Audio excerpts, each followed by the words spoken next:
today there is no wind, you want to go out there, you want to pump forever, you want to ride, explore. We're going to give you some tips on how to better pump and pump longer. Let's do it.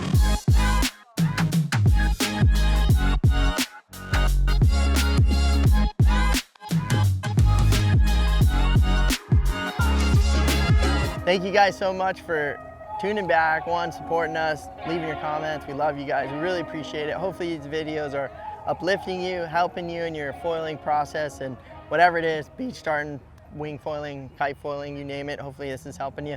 Today we're gonna go over, kind of hit on some really important points on how to better or how to improve your pump foiling and little tips and tricks that we believe that we've noticed over time that can better your process or improve your efficiency or, so let's dive into it. Yeah, so basically with pump foiling, you know, maybe you are doing it behind a boat, you get off the wave, you start pump foiling. Maybe you do it on dock starting, beach starting, or off a wave when you're prone. It can be used in so many ways, so it is a very useful skill to have and understand, and it can even be applied to wing foiling. You put your wing down, or even you have your wing in your hand. It's the same principle when you are going to be pumping that foil.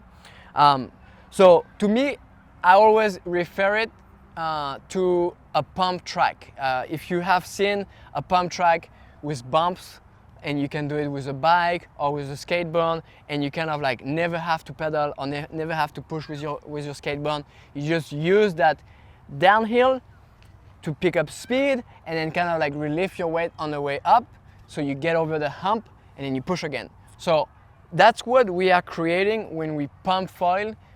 With the foil, the only difference is we are in control of creating these bumps. Now what can happen is if your pumping is you know, one, you get tired very quickly, or two, you only get a few pumps before you slow down and you lose all your speed. That's just because your timing is slightly off, and timing is everything in the pump foiling. Like, of course, it's physical. It takes your muscles to be ready for that specific activity. It takes your cardio, your like physical shape to be ready for that too.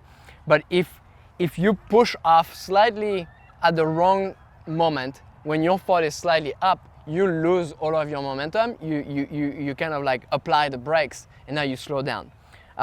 So if you think about like this curve of, you know, bumps up, down, up, down, up, down, you wanna push when you are tilted down, so you pick up speed, and then at the end of your push, you kind of angle it up, and that's when you kind of like hop, and you hop over, relieving your weight on that uphill, and you go again in that process. If you can, and that's a very like fine-tuning timing, but if you are slightly off, you push when your foil is slightly angled up. Now you kind of like go against it, and now that's when you slow down. So to progress, one, it takes time, in my opinion. You have to do it over and over and over, and that's why I think the Dockstart is great, because it's full on of that time pumping. Like getting off a wave helps because you have a bit of speed, so it's more forgiving. But to me, you have to really pay attention when you do it. Like, feel it, not force it. If you force it, up, down, up, down, up, down, you don't feel it, yeah. And now you might do something wrong. Just feel it, feel that like I'm pushing, I'm one with the foil, and I feel like I'm picking up speed, and then I go again. Not extreme movement. All of that is going to distract you from feeling what is happening. And slowly, as you really pay attention, you're going to be like, oh, now I'm pushing at the right timing. Now I feel like I'm keeping up my speed, and I'm able to pump longer. Yeah, so let me see if I can phrase it in a different way to hopefully just, you know, have all different aspects of the same concept. I think the biggest mistake people do, that I feel and I did, is you get the glide, which is the most important. Gwen is saying you should almost be pushing on the glide down, so you're literally tilting an airplane and trying to get speed, right? So get the speed, and then it's a movement of releasing and hopefully letting that foil just come up underneath you, come up, and then glide again, right? That's the concept. But a lot of times what we all get stuck with doing is we're doing all this, and really all we're doing is pushing our back foot, and what we're really doing is just going brakes. It's taking the airplane wing and it's going brake, slow down, game over.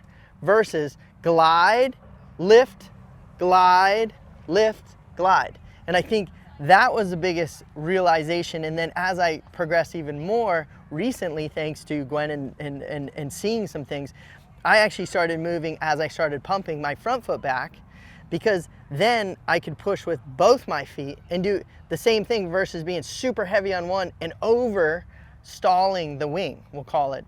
But I feel like, you know, it's almost like an ollie on a skateboard, but again, an ollie on a skateboard, you're really tail heavy.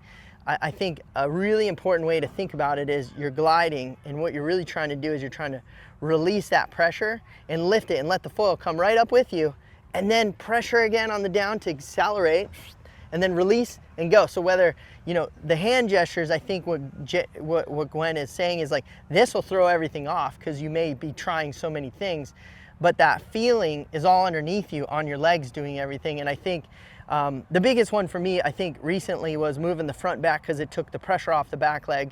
That's more advanced for sure, because, you know, you can get stuck a little bit like, whoa, I need to get forward.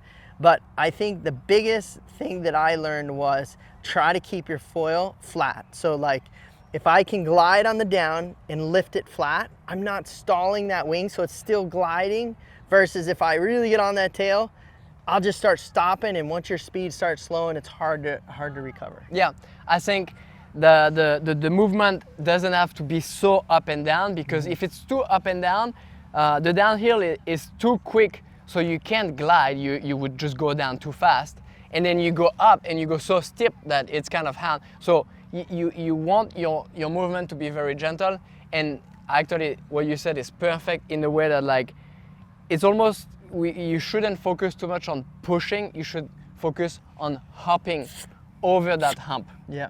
Like it's like a release up and let it come up. You let it come up, and then you kind of glide down. It's not so much of the push, it's more of the hop. And a really important thing is, look at all the people that are really good at it, like when I'm getting there. But look at the people, look at all the videos. You notice a lot of them can sit there and pump, and they stop and glide for like 20 feet or 15 feet or whatever, and you're like, how on earth can they do that? Because they've generated the speed and they're letting the foil glide. I think a lot of times people have this one motion, and that one motion may actually be hurting the glide on your foil. Well, and it's because you're going, I need to pump, but really you needed to let it glide. And then finding that glide is finding that right angle, where again, if it's too steep, you don't get that glide, it goes down too quick. And if it's not just like a slight angle down, or if it's flat, or if it's slightly up, then you lose it. So it is, again, it's because it's so fine-tuning, you have to do it so much, but you also have to really pay attention and try to feel what's going on. And a good drill would almost be to do like one pump and try to glide.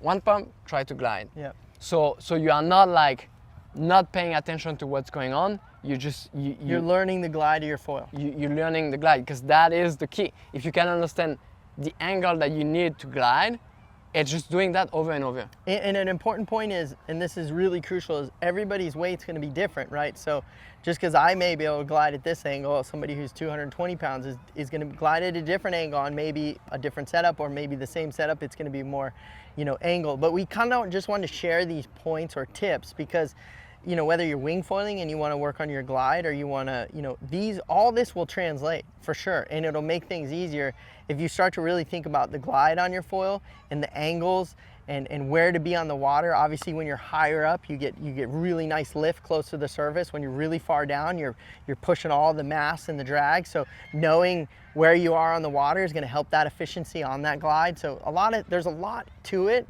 But we just wanted to share kind of some points that we really think are standing out. We'd love to hear your comments. We'd love to hear what's helped you the most. Yeah, for sure. And if you have any question about the gear, reach out to us. We have wingfoilprocenter.com, where we sell all of the gear that we love. And so if you are looking for recommendation on what is the perfect pump foiling gear for you, reach out to us. We're gonna help you. We have a few different setups that we like in different kind of condition, different type of like skills, or what you are trying to learn. So we can definitely help you with that. Yeah, and on that note, we always want to share some special message. And today I would just say, look, grab your friends, grab somebody, take them down there, take them out on your gear. Share this experience with somebody, wing foiling, prone foiling, a foil behind the boat, whatever. Go show them the water, go for a swim, whatever it may be. Take somebody that hasn't experienced it. I challenge you to do that, because I think sometimes just taking people out of their comfort zone and just sharing that is special. Not to mention, you may just turn into your favorite pump partner or your favorite wing foil partner, and all of a sudden things go into magic, and then you'll be making videos, and then you'll be hitting us up, and here we are. So that's it. We hope that this video was helpful.